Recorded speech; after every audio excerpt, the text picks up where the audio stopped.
A good Monday to you, Central Georgia, or should I say a good Groundhog Day Monday to you. So obviously the second day of the month of February, all eyes were on our furry friends about what the next 6 weeks of winter are going to look like. But along with that, it was a very eventful weekend forecast. We have a lot of recap to do at the beginning of this extended forecast. Then we'll jump into what's in store for the first full work week of February and getting into the weekend, because obviously probably a good amount of eyes on the weather this weekend, just at the fact that number one, the past 3 weekends have had a chance of winter weather, and number two, it is the Super Bowl on Sunday. So many of you do have lots of festivities planned and want to know if it is going to be a nice forecast to be outdoors and enjoy maybe some outdoor Super Bowl watch parties that we do have for the big game.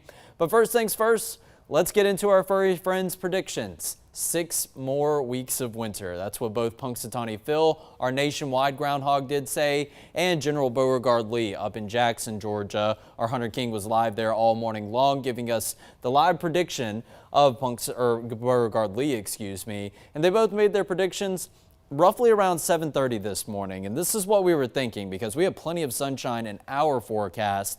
I imagine they did have so up in Pennsylvania as well, but the more sunshine you have, that means you are going to see your shadow more likely than not. That's what both our groundhogs did see. So 6 more weeks of winter is their official prognostication. We'll continue to see if that does come to fruition. I know a lot of you are very tired of the very frigid weather that we've had as of recently, so this doesn't come as the best news to you. Lucky for you, I'm here to break down the forecast with my actual knowledge as a meteorologist, as opposed to our rodent friends that do that. And let's go ahead and go back to last Friday. This is something I always like to do here on an extended forecast during our show. Want to give a shout out to the first graders here at Dames Ferry Elementary School. Went on a school visit as of last Friday morning, one of the few off days I've had as of recently. Spoke with the first graders, a very knowledgeable group of students. In fact, an even bigger group of students than I talked to as of last year. So I wanted to give you guys a shout out. Thanks for having me out to Dames Ferry. I'm happy to come for the second year in a row and speak with all of the wonderful students, just kind of talking about what I do on a daily basis, what my job entails,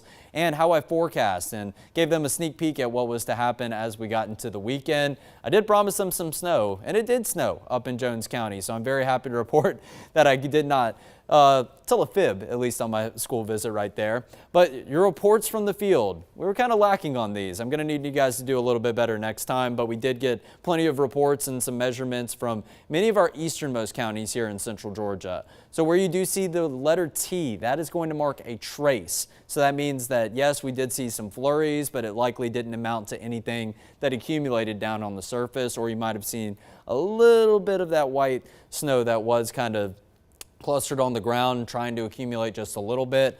But all in all, there was one area that kind of stood alone in its totals, and that was Putnam County. 4 inches of snow that was reported in the Rock Eagle 4-H Center, and 2.3 inches of snow up in Jasper County. That was up in the Shadydale area in the northern end of the county. For the most part, most areas of central Georgia, and as far as our reports go, only got maybe about a quarter to a half of an inch of snow accumulation. We had plenty of areas as far down south as Dodge County, down in Telfair County, that did report at least seeing some snow.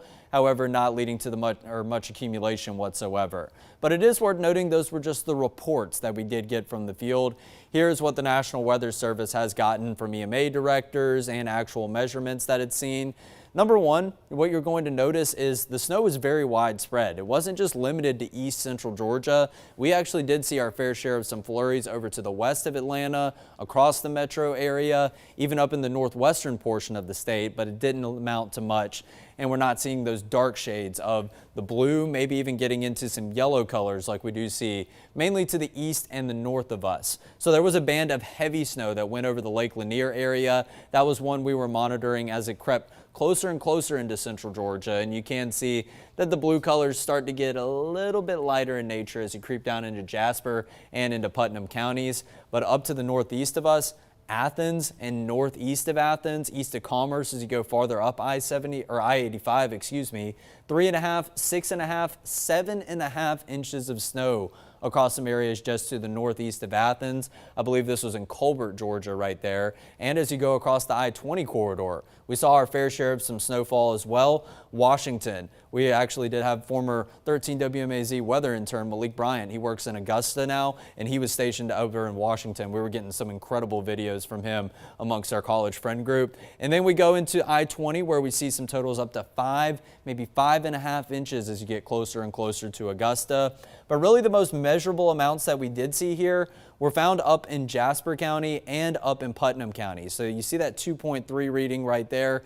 That was just to the east of Shadydale, getting pretty close to the Putnam and the Jasper County line. Then you get into this isolated pocket of 4 right here to the north of Eatonton.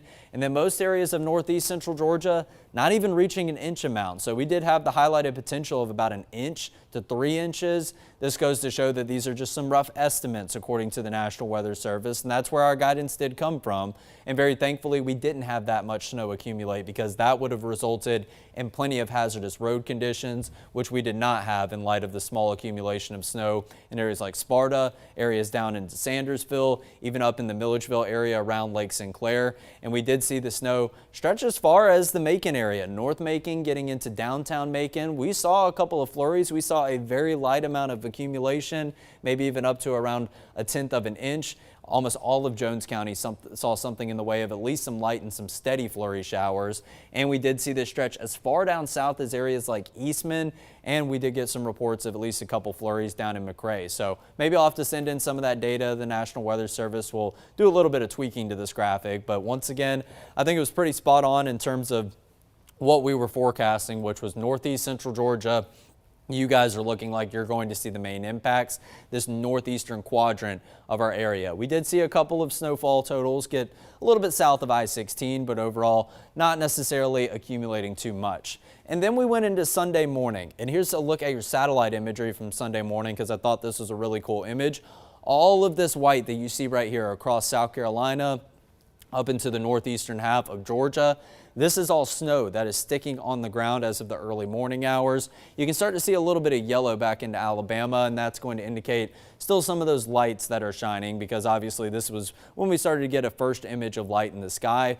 So we can see the snow that is continuing to stick to the ground into Sunday morning, but not near as dense in color as what you see in upstate South Carolina, actually getting more so into kind of the lower country of South Carolina and all the way up into North Carolina. In fact, we saw some areas of Charlotte that got about 11 inches, nearly a foot of snow up there in the metro Charlotte area. But you can see this really fine cutoff line of some of that snow that's continuing to stick on the ground. And once again, you go to the east, closer to the South Carolina state line, go up to I-20, go up to I-85. That's where the bulk of the snow did fall here in the state of Georgia. So as far as rain goes, it's obviously February 2nd now. We have to go ahead and recap all of our numbers as of January. Well, I guess we don't have to, but I like to do it just to give us a reference of what we do need in the rainfall department and maybe how we rounded out the month as far as your temperatures go. So it was kind of a staggering decline that we did see throughout the month of January as far as rain goes. We actually did receive a good amount, almost 1 inch of rainfall back on the 25th, and that put us from down in the bottom of the very dry category back up into the dry category. But then we saw a lack of rain whatsoever. We did have those wintry precipitation chances and that wintry weather, but it didn't result in anything in the way of allowing for some rainfall totals, basically. So in total for the month of January, pretty dry. 2.34 inches of rain that we did receive. 4.02 inches of rain on average is what we typically see for the month of January, and we ended January in the very dry category. 2026 off to a pretty dry start like how we did in 2025, and this is also reciprocated on your drought monitor where most of central Georgia finds themselves in a severe drought. Northernmost counties do find themselves in a moderate drought, but we also see that severe drought stretching into north and northeastern Hancock County, and we see some patches of that dark red color, so the extreme drought closer to the Columbus area right on the Georgia-Alabama state line and down to the southeast of us as you get into areas like Baxley, Georgia. I imagine getting down into areas pretty close to the Savannah area. So really anywhere in between southeast central Georgia and Savannah and down immediately to the southeast of us. They need the rain even more desperately than we do. Hopefully we can continue to have some of this precipitation, whether it was the wintry weather form or not. Maybe that can be taken into account with the next couple of updates with the drought monitor, but it does look like we are going to continue to see the expansion of maybe some of these drought conditions into the beginning of 2026. And January completely flipped the script, exactly like the month of January. At the end of it all, believe it or not, we actually had more below average days than we did above average days by just one tally after this stretch of 8 consecutive days in a row from the 24th all the way through the 31st to round out a good stretch of some 40s and some 50s for high temperatures. We had a very similar stretch at the beginning of January with above average numbers. Then we started to see the two mixing together, and then the last week of January was a very, very frigid note. So obviously we started out December on a very frigid note, flipped the script. It was a very warm Christmas. Cooled down for New Year's for just a brief period, but then we went into the first real week of January with above average numbers, and then we ended the month of January the opposite of how we ended December, on a below average note. So that'll do it for all the recap. I know that was a good portion of this extended forecast, but the main headline that you need to know and that you can go ahead and take a look at and maybe just tune out for the rest of this forecast, I could just be some white noise. No winter weather chances as we go into the first full week of February. So we're very, very thankful for that. Rain is going to be back in the picture as soon as tomorrow night. So we'll break down what we're expecting in the way of rain, and then some warmer numbers will be present for the majority of this week. We had highs in the 40s and the 50s last week. We're going to be more so a story of the 50s and the 60s throughout the remainder of this week. Walk around the quad shows nothing but blue sky. Still a tad bit breezy. We are holding on to some winds out of the northwest, maybe out of the west right now that you can see at the Georgia National Fairgrounds. It's cold across most of the country, but not near as cold as it was, say, about 2 days ago time. 41 here in the Macon area, 41 over in Montgomery, even some 40s all the way down in Florida. It is not often, and as of recently, we have not seen temperatures like 43, 45 in Orlando when you're popping up some near 60-degree temperatures in Laredo and over in Houston. In fact, I did see one of our old meteorologists, Courtney Jacobazzi. She posted this morning that some areas down in Florida and in Tampa, they were colder than Montana as of this morning. So it is just quite an interesting stretch of weather that we are having here across the eastern United States and continuing to be crowded by blue. There is plenty of blue in this forecast right now over in the eastern seaboard. As you go back over to the west, Texas, maybe some areas just east of the Rocky Mountains, it is looking like you're starting to get some slightly above average numbers, maybe even getting some green filtering in, indicating some temperatures that could be in the 50s and eventually into the 60s. So current temperatures across the state and the southeast, upper half of the 30s, low 40s. You can see a 47 at the warmest over there in Pensacola. And we get up into South Carolina where they're still holding on to some temperatures scattered about the 30s, 35 in Columbia, 34 in Greenville, and a 38 all the way down in Charleston. Here in central Georgia, we also have our fair share of areas that are holding on to those upper 30s up to the north, the northeast, maybe a few down here to the southeast in Eatonton and in McRae.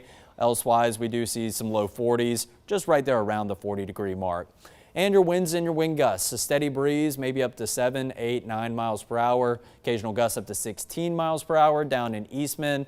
Overall, not too much change from your forecast from the last couple of days. So you know that your feels like temperature is still going to be a little bit below what the actual numbers do say. Feels like numbers and those wind chill values scattered about the 30s and maybe even 1 or 2 upper 20s that are still sticking around. Satellite and radar shows a few clouds around the metro Atlanta area, but overall our forecast is looking pretty crystal clear. The cloud cover is in the northern half of the state. Doesn't look like we're going to have anything in the way of cloud cover throughout your forecast this Monday afternoon. Good bit of a tease as we get into Futureview here very shortly. So 41 degrees. That was 20 degrees below average yesterday, and 41 did not feel like 41. 41 degrees felt more like the upper 20s and the low 30s throughout yesterday afternoon. it was blistering and just a downright very, very cold forecast that you really did not want to be outside for. I can attest to it. I had to wear some gloves and about 3 or 4 layers when walking Aspen around the neighborhood. 18 degrees for a morning low, and that number felt more like the single digits. But talking about your numbers for the month of February, we're heading into a new month, so obviously we have a lot to break down. And one of these years for the records is going to stand out to you. Not going to be 2023, 85 degrees. That's the warmest day that we've had in February all time. The coldest goes to 8 degrees back in 1917. The wettest month of February, actually just over 10 years ago, 2013, we had nearly 13 inches of rain. But if you want to talk about the snowiest February you will have, this is the year that's going to ring a bell. Anyone remember the blizzard of 73? 16.5 inches of snow dumped in the Macon area. So obviously that's good enough to take the cake for the record. That's going to be the snowiest day that we did have throughout history here in central Georgia. As far as your averages go, we're starting out the beginning of the month. Average high temperature 61 degrees and your average low at 37 degrees.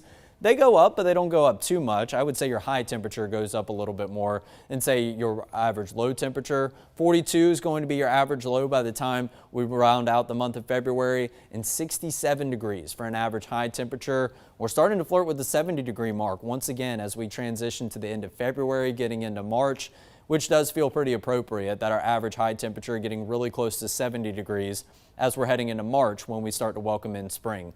So on average, we also see just around 4.5 inches of rain. February is a bit of a wetter month on the calendar year as opposed to January and as opposed to December.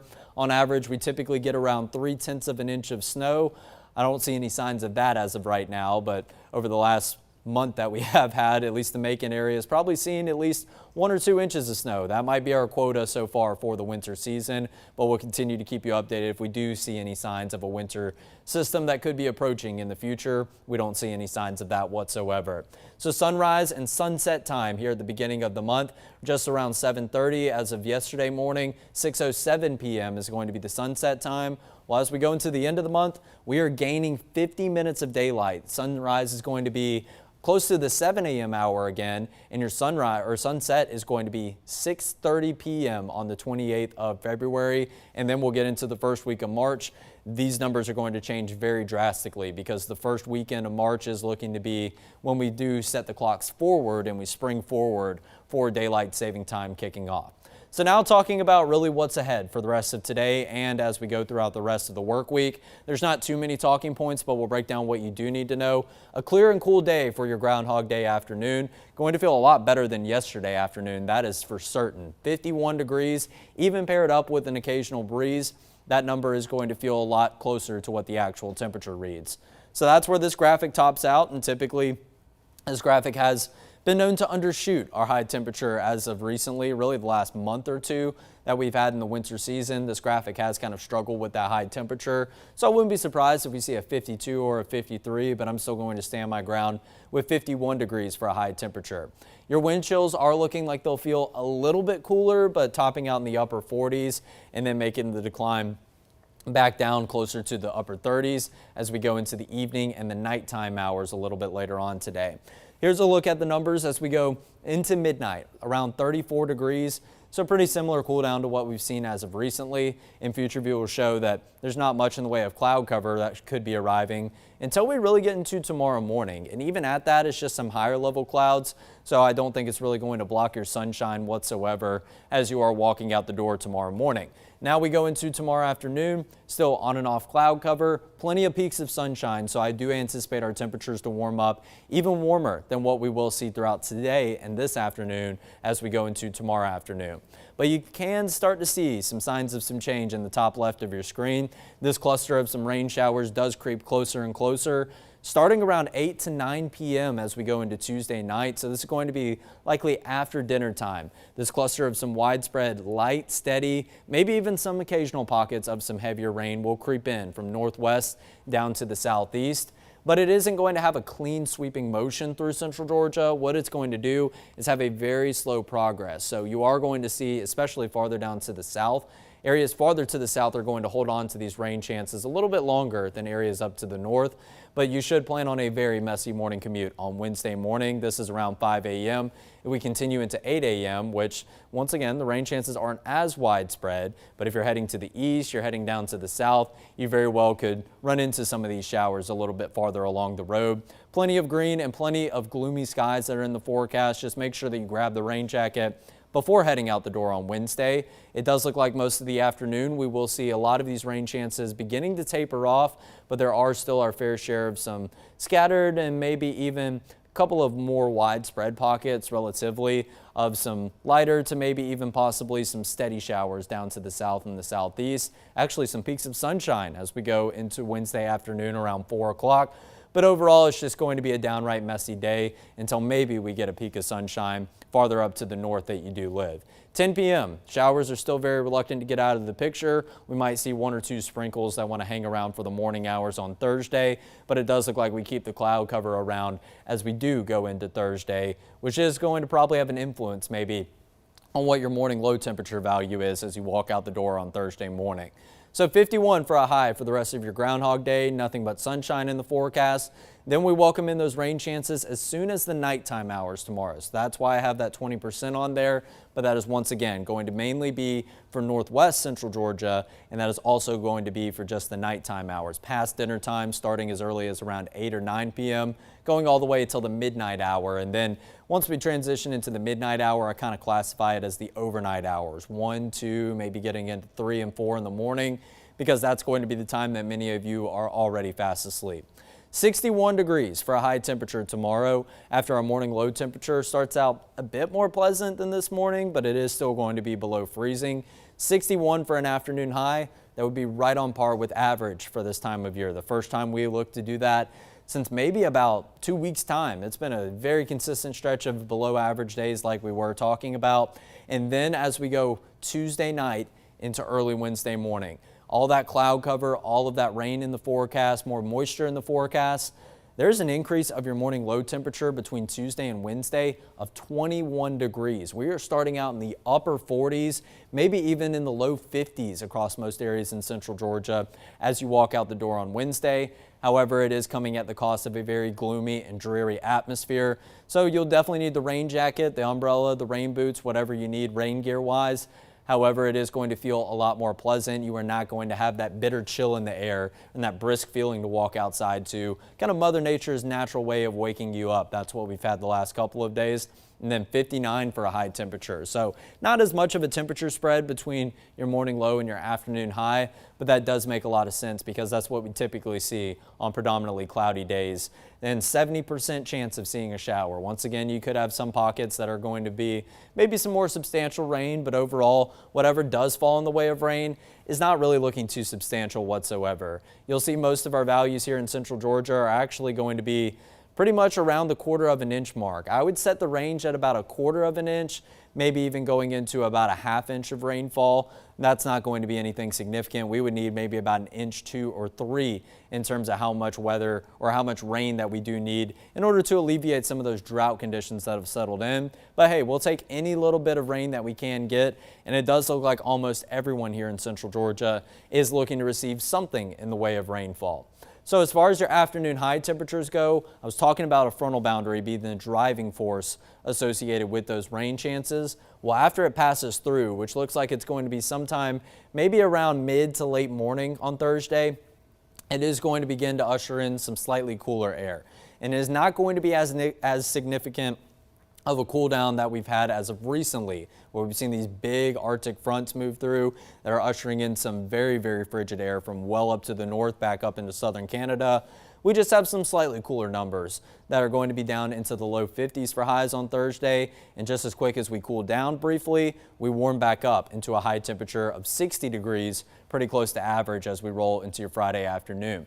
For your morning low values, good news if you hate this bitter cold start. Today is going to be the lowest that our numbers will go for the rest of the work week and going into your weekend. 27, yes, we still have the potential to see these numbers drop down below average and below freezing temperature, which we do see on Tuesday, maybe getting into Thursday morning, Friday morning. But 48 degrees, there's obviously one of these numbers that is not like the others, and that is going to be Wednesday morning. That is around 11 degrees above average, as opposed to each and every other day that is somewhere in the neighborhood of around 10 degrees below average for your morning lows. So as we go into your extended forecast, your long-range models are hinting that once again, some cloud cover, maybe even a couple of spotty sprinkles and drizzles are going to hang around in the picture sometime around lunchtime, and then I do believe we'll clear out as we go throughout the day on Thursday. Friday morning going to be a nice and brisk start to the day, but I anticipate Friday afternoon to be full of some near average high temperatures and nothing but sunshine. It should be an amazing feeling afternoon and a great start to any weekend plans that you do have for, like I mentioned, Super Bowl weekend or just general plans throughout your first weekend that you haven't had the chance of winter weather to combat with some outdoor plans. Saturday afternoon looks splendid as well. A few more clouds in the picture on Sunday, but nothing that results in anything in the way of rain. So your streak of 3 consecutive weekends with a winter weather chance in central Georgia officially comes to an end at 3. We are not going to extend it for the 4th weekend in a row, and it looks like we're really leaving those winter weather chances in the month of January as of right now. We'll talk about what we see in your extended forecast, but there's no signs of anything in the way of another winter storm. I've received some messages about looking ahead already to Valentine's Day weekend and stuff. Don't go buying stock into anything past the next 7 days. We don't do it. We, of course, keep an eye on it, but one model run may say we're getting 20 inches of snow, and the very next model run might hint that, oh, you're not going to get anything. So the fluctuation and the volatility that we see with all these extended models about 14 days out is very, very, well, I guess very volatile is what I was going to say as far as that. But they change a lot is what I'm trying to get across. So obviously you can't go trusting what one individual model run says 2 weeks out in time. My motto is always, you don't know what you're going to have for your dinner maybe as you get into 2 weeks in the future. Maybe a bit of an exception with this rule since next weekend is Valentine's Day. You might be making some reservations, but typically you don't plan your meals out ahead of time about a week or two. So obviously don't go believing what the weather models are saying about a week or two in advance. So here's a look at the 7-day forecast, 51 to 61 in between today and tomorrow. Those rain chances begin to creep in as of tomorrow night, starting around 8 to 9 p.m. at the very earliest, and that's really for northwestern central Georgia. If you live in areas farther down to the south and the southeast, it's more so going to be a Wednesday morning rainmaker. However, I didn't highlight the morning time frame on here because we will continue to see rain chances into the afternoon and maybe even into the evening. So that's why Wednesday is kind of looking like an all-day rain event, especially for areas farther down to the south that could continue to see round after round of these light and maybe even some steady showers. Brief cool down into Thursday after the passage of this frontal boundary. Then we see the numbers pop back up to near average as we go into the weekend ahead. I think we'll see some fluctuation with your highs and your lows as we go into Friday, Saturday, and Sunday. However, I am anticipating nothing but sunshine really in our forecast. At the most, maybe a partly cloudy afternoon, but we're not looking at any rain chances. And most importantly, not looking at anything in the way of winter weather chances. But it is Groundhog Day, and the Groundhogs give us a look ahead about what's ahead for 6 weeks into the future. It is looking like we are going to make the return to more seasonable numbers on your 7-day forecast for the first week of this prediction. But then going into next week, looks like we might even have a slight probability of seeing some above normal temperatures as we roll into February 9th all the way through the 15th, which will be next Sunday. That's going to be the day after Valentine's Day. So it does look like we have a slight chance of maybe seeing some 60s, maybe even some mid-60s. In fact, a lot of the models that I've looked at as of this morning are hinting at the 70s could return as we go into the midway to kind of the late portion of the midweek or the work week next week. And we are very likely looking at these shades of some orange and some red to shift over to the east as we go a couple days into the future. So right now that is a very promising sign. If you are very reluctant and kind of in denial about the Groundhog's prediction, it does look like we're going to have a stretch of at least some more seasonable weather, high temperatures where they should be, morning low temperatures hopefully around where they should be, which is going to be in the upper 30s to start out each and every day, and going to be somewhere in the lower 60s as we get into each and every afternoon. But we could even see some 70s as we go into this portion of next week, the 9th through the 15th.